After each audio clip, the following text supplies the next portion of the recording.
کی سماعت کے حوالے پر اللہ رب کائنات شرح صدر فرمائے۔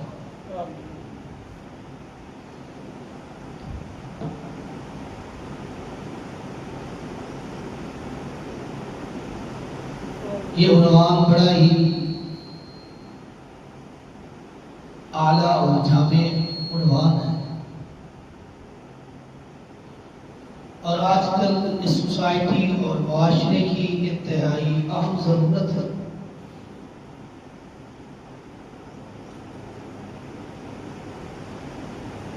کیونکہ معاشرے نے ایسے بدنما چہروں کو جنم دیا ہے جو اپنی ریسرچ کی بدولت، اپنی کم عقلی اور کم علمی کی بدولت حضرات اصحاب رسول صلی اللہ علیہ وسلم پر تنقید کرتے نظر آتے ہیں۔ جس کو بولنے کا انداز آ جائے، جس کی ویورشپ زیادہ ہو جائے،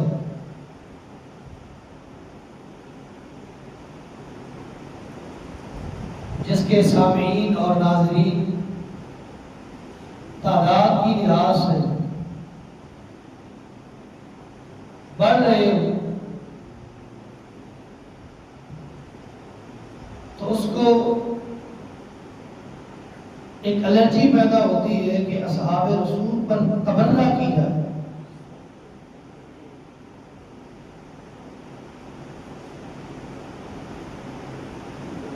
تاکہ اس سے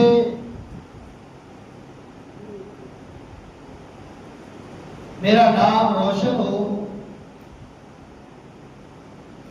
میری پہچان بنے۔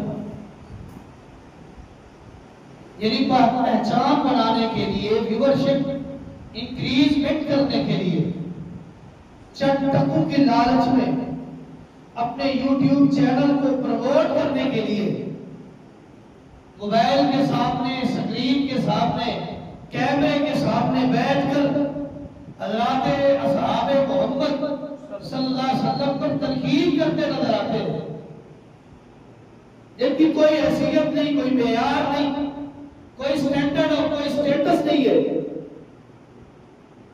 جس کو اپنے نہیں سنتے، بیگانے جانتے نہیں۔ وہ تاریخ کے چند اوراق کو پڑھ کر رسول اللہ صلی اللہ علیہ وسلم کی اس مقدس جماعت پر تبرہ کرتے ہوئے نظر آتے ہیں۔ یہ تو وہ مقدس جماعت ہے، مسند احمد کی حدیث ہے، نبی علیہ السلام نے فرمایا، اللہ رب کائنات نے کائنات انسانی کے دلوں کو پرکھا، جانچا پڑتال کی، دیکھا، ریسرچ کی کہ اپنی آخری نبوت اور اپنی آخری رسالت کے لیے کس شخص کا انتخاب کیا جائے، کس شخص کو سلیکٹ کیا جائے۔ تو اللہ اپنے کائنات نے کائنات انسانی کے دلوں کا جو جائزہ لیا، جو پڑتال کی، جو جانچا، اور اس کے بعد جو دل اپنی آخری نبوت اور رسالت کے لیے، اس عظیم منصب کے لیے پسند آیا، وہ دل محمد رسول اللہ صلی اللہ علیہ وسلم کا دل تھا، آپ کا قلب اطہر تھا، جس کو رب نے سلیکٹ کر کے اپنی آخری نبوت اور رسالت سے سرفراز فرمایا۔ پھر اس کے بعد اللہ رب کائنات نے کائنات انسانی کے دلوں کو دوبارہ چیک کیا، جائزہ لیا، پڑتال کی، جانچا پرکھا کہ کون کون سی ہستیاں، کون کون سی شخصیات، کون کون سے فگر، کون کون سے لوگ جن دلوں کو رسول اللہ کی صحبت کے لیے سلیکٹ کیا جائے، منتخب کیا جائے، چنا جائے، انتخاب کیا جائے۔ تو رب نے کائنات انسانی میں جتنے لوگ آنے تھے سب کے دلوں کو چیک کیا، اس کے بعد جو دل اللہ رب کائنات کو صحبت مصطفیٰ کے لیے پسند آئے، اللہ نے فرمائی، آپ کی شفقت عطا فرمائی، آپ کی محبت عطا فرمائی، آپ کا یارانہ عطا فرمایا، آپ کی دوستی عطا فرمائی، آپ کے ساتھ اٹھنا بیٹھنا عطا فرمایا، اور آپ کے صحابہ ان کو چن کر اللہ نے آپ کی محفل میں جمع فرمایا۔ یہ میرے رب کا انتخاب ہے، یہ کسی عامی شخص کا انتخاب نہیں، میرا انتخاب نہیں، میرے بڑے کا انتخاب نہیں، اس سے بڑے کا انتخاب نہیں کہ ہو سکتا ہے ان کے انتخاب میں، ان کی سلیکشن میں، ان کے چناؤ میں غلطی ہو جائے۔ رب کے انتخاب، رب کی سلیکشن اور رب کے چناؤ میں کوئی غلطی ہو ہی نہیں سکتی۔ رب نے جن لوگوں کو چنا ہے وہ شخصیات، وہ فکر اعلیٰ دل والے، اعلیٰ سر والے لوگ تھے جن کو رب نے چن کر محمد رسول اللہ کی صحبت عطا فرمائی۔ یہ رب کا انتخاب ہے، اور یہی وجہ ہے کہ رب نے اپنے انتخاب کو، اپنے اس چناؤ کو، اپنے اس سلیکشن کو معیار ایمان مقرر فرمایا۔ فَإِنْ آمَنُوا بِمِثْلِ مَا آمَنْتُمْ بِهِ فَقَدْ اهْتَدَوْا۔ کائنات کے لوگوں، اگر ہدایت چاہتے ہو، اگر راہ راست پر آنا چاہتے ہو، اگر رہنمائی لینا چاہتے ہو، اگر کامیاب ہونا چاہتے ہو، اگر کامران ہونا چاہتے ہو، اگر فوز و فلاح کو حاصل کرنا چاہتے ہو تو ایمان لے آؤ ان جیسا میرے صحابہ کا، رسول اللہ کے یاروں کا ایمان تھا، ان جیسا ایمان بنا لو، تم کامیاب ہو، تم فوز و فلاح کے کناروں کو پار کر چکے ہو۔ یہ کامیاب جماعت ہے، یہ کامیاب چناؤ ہے، یہ کامیاب سلیکشن ہے میرے رب کی۔ رب نے جن کو چن کر محمد رسول اللہ کا یارانہ دیا، پھر ان لوگوں پر اپنے رضوان کا اعلان کیا کہ میں ان سے راضی ہوں، یہ مجھ سے راضی ہے، میں نے ان کے لیے جنت کا وعدہ کیا ہے۔ یہی شخصیات، یہ فکر جنتی ہے، ان کے جنتی ہونے میں کسی قسم کا کوئی شک نہیں۔ جو شک کرے، جن کے جنتی ہونے میں ذرہ برابر شک کرے، وہ اپنے ایمان کی خیر منائے، اپنے ایمان کی تجدید کرے، اپنے ایمان کو پرکھے کہ میرا ایمان مجھے کہاں لے کر جا رہا ہے۔ ان شخصیات کے خلاف بدزبانی کی طرف، طعنہ زنی کی طرف، ان شخصیات کی طرف، دست درازی کی طرف میرا ایمان مجھے لے کر جا رہا ہے تو میرا ایمان کامل نہیں ہے۔ کیوں؟ ایمان کامل تب ہوگا جب یہ شخصیات میرے ایمان سے، میری زبان سے، میرے ہاتھ سے، میرے قلم سے محفوظ ہوگی، پھر میرا ایمان کامل ہے۔ جب تک میری زبان سے، میرے کلام سے، میری گفتگو سے، میرے قلم سے، میرے چلنے سے، میرے اٹھنے سے، بیٹھنے سے صحابہ محفوظ نہیں، ایمان کامل نہیں ہے، بندہ مومن نہیں ہے۔ مومن تب بنے گا جب انسان کے ایمان سے، انسان کی زبان سے، انسان کے کلام سے، انسان کی گفتگو سے، انسان کے قلم سے یہ ہستیاں محفوظ ہو گئی، ایمان کامل ہے۔ ایسے تو نہیں اللہ رب کائنات نے محمد رسول اللہ صلی اللہ علیہ وسلم کی زبان مبارک سے یہ جملے ارشاد فرمائے۔ مسلم کی حدیث ہے، نبی علیہ السلام ایک دن رات کے وقت کھلے آسمان تلے بیٹھے، صحابہ کرام موجود ہیں، آپ علیہ السلام نے فرمایا النجوم امرت للسماء، یہ جو ستارے، یہ سیارے تو آسمان پر چمک رہے ہیں، دمک رہے ہیں، اپنی روشنیاں بکھیر رہے ہیں، یہ آسمان کے لیے امن ہے، یہ آسمان کی سلامتی کی، امن کی نوید اور علامت ہے۔ جب یہ ستارے، جب یہ چمکتے ہوئے سیارے آسمان سے ختم ہو گئے، جب یہ چیزیں آسمان سے نیست و نابود ہو گئی، آسمان گر جائے گا، پھر وہی ہوگا جو رب نے تمہارے ساتھ وعدہ کیا ہے۔ وہ وعدہ کیا ہے کہ زمین پھٹ جائے گی، آسمان ٹوٹ جائے گا اور رب کی طرف سے قیامت قائم کر دی جائے گی۔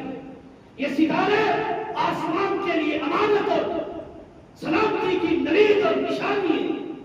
پھر آپ نے فرمایا اس پوری امت کے لیے، میرے اصحاب کے لیے، میں محمد رسول اللہ صلی اللہ علیہ وسلم امن ہوں، میں امن اور سلامتی کی نوید اور علامت ہوں۔ جب میں چلا جاؤں گا فَإِذَا ذَهَبْتُ أَنَا، جب میں چلا جاؤں گا تو یہ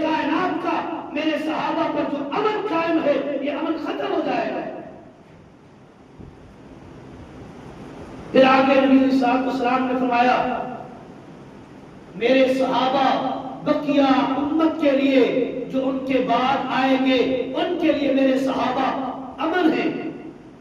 امن کی نوید سلامتی کی علامت صحابہ ہے. جب تک کائنات کی پشت پر میرے صحابہ زندہ رہیں گے کائنات میں امن باقی رہے گا. جب صحابہ اٹھ گئے ایک ایک کر کے یہ صحابہ چلے گئے اور چلا ہر ایک نے جانا ہے کائنات سے امن اٹھ جائے گا. صحابہ تو امن کی نوید اور علامت اور نشانی ہے کہ جب تک کائنات کی پشت پر اس زمین پر اس کلہ ارض پر رسول اللہ کے صحابہ زندہ رہے زمین پر امن باقی رہا. جب صحابہ چلے گئے امن ختم ہو گیا. امن کی ایک جھلکی دوں. نبی علیہ الصلوۃ والسلام نے اپنے ایک صحابی سے کہا تھا اے میرے صحابی ایک وقت آئے گا دیکھے گا ہیرا مقام سے ایک عورت چلے گی اکیلے بیت اللہ کا طواف کر کے حج کر کے واپس پھر اکیلے گھر میں امن اور سلامتی کے ساتھ پہنچ جائے گی. کسی قسم کا کوئی خوف نہیں ہوگا.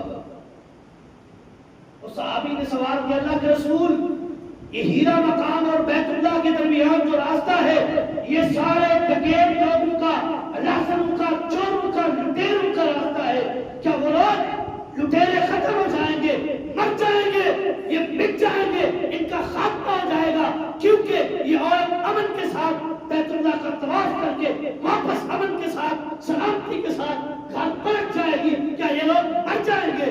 نبی علیہ الصلوۃ والسلام نے فرمایا نہیں ان کو اس کلمے کی سمجھ آ جائے گی جس کی دعوت میں دے رہا ہوں. یہ میرے صحابہ بن جائیں گے یہ میرے امتی بن جائیں گے پھر یہ امن کی علامت بنیں گے. اور بنے تھے. صحابہ نے دیکھا تھا ہیرا مقام سے عورت چلی تھی بیت اللہ کا طواف کیا پھر واپس امن اور سلامتی کے ساتھ گھر پہنچی تھی. صحابہ کو رسول اللہ کی وہ حدیث سمجھ آئی یاد آئی کہ امام الانبیاء نے فرمایا تھا میرے صحابہ اس امت کے لیے امن کی علامت ہے. یہ وہ امین ہستیاں ہیں وہ امین شخصیات ہیں جن کے ایمان کو اللہ نے معیار ایمان بنایا ہے جن کے نظریات کو اللہ نے قرآن بنایا ہے جن کی سوچ کو رب نے شریعت بنایا ہے جن کی عدالت کو رب نے معیار عدالت بنایا ہے جن کی سیاست کو رب نے چمکایا ہے. یہ محمد رسول اللہ کے شاگرد ہیں. یہ وہ ہستیاں ہیں جن پر رب راضی ہے اور یہ رب پر راضی ہے. صحابہ کہتے کس کو ہے بار بار کہہ رہا ہوں ہر وہ شخص جس نے حالت ایمان میں محمد رسول اللہ کی زیارت کی صلی اللہ علیہ وسلم ایمان پر قائم رہا اور اسی ایمان کی حالت میں وہ فوت ہوا وہ صحابی رسول ہے. اور اسی طرح ایک اور تعریف جس کو حالت ایمان میں محمد رسول اللہ نے دیکھا اور وہ ایمان پر کامل رہا اسی ایمان پر مرا وہ بھی صحابی رسول ہے. جس نے رسول اللہ کو دیکھا وہ ابو بکر صدیق بنے اور جن کو ایمان کی حالت میں محمد رسول اللہ نے دیکھا وہ مکہ کا امام عبداللہ ابن ام مکتوم بنا تھا. نبینا صحابی جن کو محمد رسول اللہ نے دیکھا. یہ لوگ وہ پر امن ہستیاں ہیں آج جن کے نام پر تبرہ طعن و تشنیع زبان درازی اپنی سوچ فکر اپنی علاج اور دشمنی اور ان گھنونے نقشوں کو پیش کر کے شخصیات کے خلاف زبان درازی کی جاتی ہے. حوالے دیے جاتے ہیں تاریخ کے فلاں تاریخ دان نے یہ لکھا ہے فلاں تاریخ والے نے یہ لکھا ہے. چھوڑ اس تاریخ کو تاریخ کچھ نہیں ہے. اگر محمد رسول اللہ کی صحابہ کی آپ نے ہسٹری پڑھنی ہے ان کی سیرت پڑھنی ہے ان کی زندگی پڑھنی ہے ان کا معیار پڑھنا ہے ان کی حیثیت پڑھنی ہے ان کے معیار کو ان کے مقدار کو ان کے ایمان کو پرکھنا ہے. رب کا قرآن اٹھائیے پڑھتے جائیے محمد رسول اللہ کے صحابہ کی عظمت بھی ملے گی ایمان بھی ملے گا ان کا عقیدہ بھی ملے گا ان کا منہج بھی ملے گا.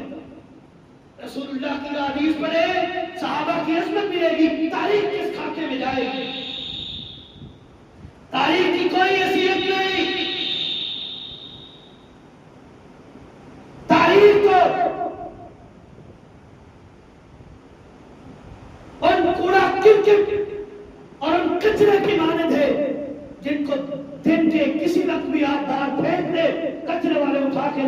تاریخ کی تو یہ حیثیت ہے.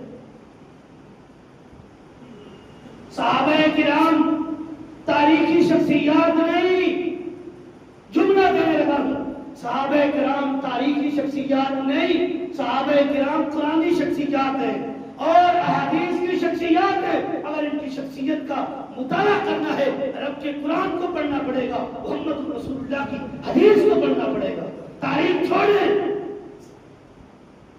تاریخ تو میری اور کسی اور کی بات ہو سکتی ہے، جھوٹ ہو سکتا ہے، بلندہ ہو سکتا ہے، جس کو معیار بنا کر آج صحابہ پر تبرہ کیا جاتا ہے. وہ پرامن شخصیات، وہ پرامن لوگ جن کو امن والے، سلامتی والے محمد رسول اللہ نے فرمایا ہے کہ یہ لوگ امن کی نوید اور علامت ہے. جب تک یہ کائنات کی پشت پر زندہ ہے کائنات میں امن باقی ہے. جب یہ چلے جائیں گے امن ختم ہو جائے گا. یہ تو وہ شخصیات ہیں، یہ تو وہ شخصیات ہیں.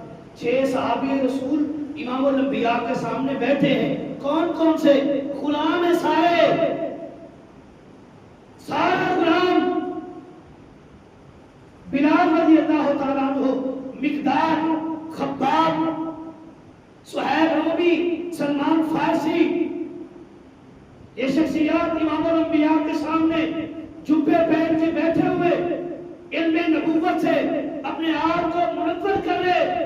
اقرا بن حابس اور عیینہ بن حصن الفزاری رضی اللہ تعالی عنہما اس وقت مسلمان نہیں ہوئے تھے، یہ دونوں کلمہ نہیں پڑھا تھا. امام الانبیاء کے پاس آتے ہیں اور آ کر کہتے ہیں اللہ کے رسول، ہم قریشی سردار ہیں، ہمارا ایک معیار ہے، ہماری حیثیت ہے، ہمارا ایک اسٹیٹس ہے. جب ہم لوگ آئیں تو اپنے ان غریب صحابہ کو، غلاموں کو اٹھا کر باہر بھیج دیا کرو، کیونکہ یہ سارا دن مزدوریاں کرتے ہیں، ان کے جبوں سے ہمیں بدبو آتی ہے. اٹھا کر باہر بھیج دیا کریں. جب ہم آئیں امام الانبیاء کو تباہ ہوا کہ یہ لوگ مسلمان ہو جائیں گے، اسلام کو تقویت ملے گی. آپ نے ان کی بات مان لی. اللہ نے قرآن نازل فرمایا، اللہ نے قرآن نازل فرمایا فاصبر نفسک مع الذین تدعون من دون اللہ. فاصبر نفسک، اپنے آپ کو روکے رکھ. ایک اور مقام پر اللہ نے فرمایا ولا تقل للذین یدعون ربهم بالغداۃ والعشی یریدون وجهه ما عليك من حسابهم من شيء وما من حسابك عليهم من شيء فتطردهم فتكون من الظالمين. اے میرے محبوب، آپ نے آج ان کو اٹھا کر باہر بھیجا ہے، دھتکارا ہے ان لوگوں کو جو صبح اور شام اٹھتے بیٹھتے میرا ذکر کرتے ہیں، میری نماز پڑھتے ہیں، مجھے یاد کرتے ہیں، ان کو دھتکارا ہے. ما عليك من حسابهم من شيء وما من حسابك عليهم من شيء فتطردهم فتكون من الظالمين. اے پیغمبر، آپ نوٹ کر لیجئے، سن لیجئے، جان لیجئے، پہچان لیجئے، آج کے بعد ان صحابہ کو اپنی محفل سے، مجلس سے دھتکارا تو آپ سے نبوت چھین لی جائے گی، ظالموں کی صف میں کھڑا کر دیا جائے گا. نعوذ باللہ. نبوت چھیننے پر رب تیار ہے کہ ان ہستیوں کو جن کو میں نے سلیکٹ کر کے چن کے آپ کے پاس بھیجا ہے، یہ کوئی عام شخصیات نہیں، یہ میرا انتخاب ہے. آج کے بعد ان کو دھتکارنا نہیں ہے. اگر دھتکارا نبوت چھین لی جائے گی. جب امام الانبیاء کو اللہ نے تنبیہ کر دی، عبداللہ ابن ام مکتوم آئے، نبینا تھے، امام الانبیاء کی خوشبو محسوس کرتے کرتے مسجد نبوی میں پہنچے. سرداران قریش بیٹھے تھے، انہوں نے غصے کا اظہار کیا. امام الانبیاء نے ماتھے پر تیوری چڑھائی. رب کو ماتھے پر تیوری چڑھانا بھی گوارا نہیں گزری. اللہ نے قرآن نازل فرمایا عبس وتولی ان جاءہ الاعمی وما یدریک لعلہ یزکیٰ او یذکر فتنفعہ الذکریٰ. اے میرے محبوب، آپ نے تیوری چڑھائی کیوں؟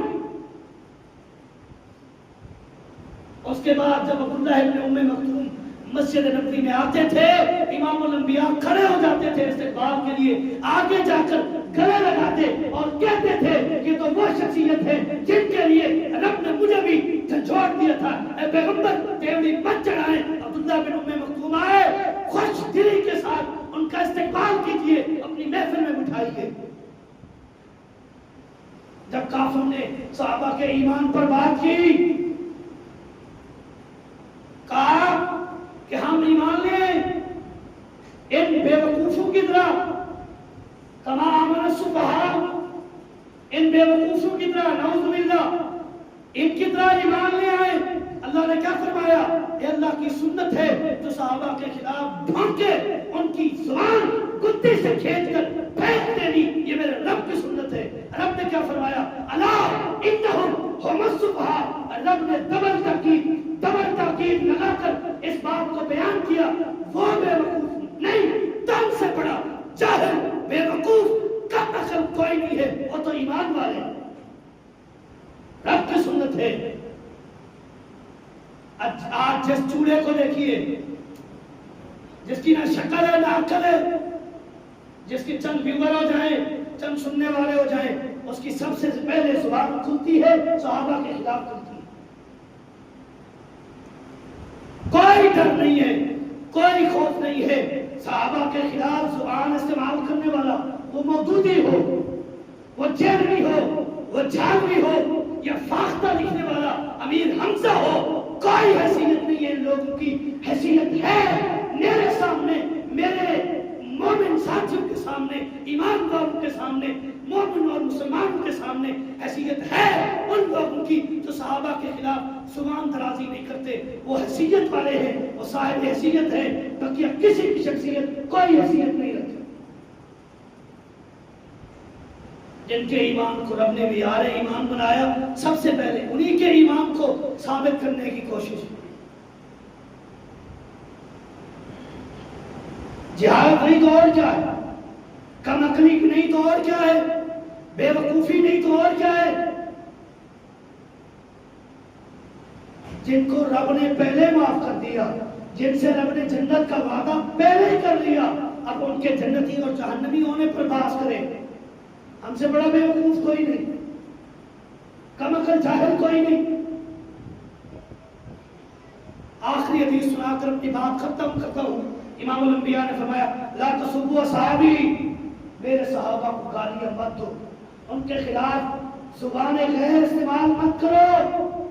ہر وہ زبان استعمال کرنے سے امام الانبیاء نے منع کیا ہے جن میں ان کی شان میں تنقیص ہو۔ اسی وجہ سے ہم لوگ مشاجرات صحابہ پر بحث ہی نہیں کرتے۔ ہو سکتا ہے مشاجرات صحابہ پر کوئی ایسا جملہ نکل جائے جو ان کی شان میں تنقیص کا باعث بنے، اور ہم ان لوگوں کے زمرے میں آ جائیں جن کے بارے میں امام الانبیاء نے فرمایا من سب اصحابی فعلیہ رحمۃ اللہ والملائکہ والناس اجمعین، جس نے اپنی زبان سے ایک جملہ بھی رسول اللہ کے صحابہ کے خلاف بولا، نکالا ایک جملہ، اس پر اللہ کی لعنت ہو، فرشتوں کی لعنت ہو، پوری کائنات کی لعنت ہو۔ اللہ بچائے، اللہ محفوظ رکھے۔ صحابہ کی عظمت کو سمجھیے، صحابہ کے ایمان کو سمجھیے، صحابہ کی حیثیت کو سمجھیے، صحابہ کے دولت ایمان کو سمجھیے، صحابہ کی تبلیغ کو سمجھیے، صحابہ کے جو شریعت پر وہ کاربند رہے اس کاربند ہونے کو سمجھیے، اپنے ایمان کو درست کیجئے، اپنا قبلہ درست کیجئے، اپنے آپ کو شریعت کا کاربند بنائیے۔ اللہ رب کائنات مجھے اور آپ سبھی ساتھیوں کو قرآن و سنت سمجھنے اور اس پر عمل پیدا ہونے کی توفیق دے۔ ھذا ما عندی واللہ اعلم بالصواب وما توفیقی الا باللہ۔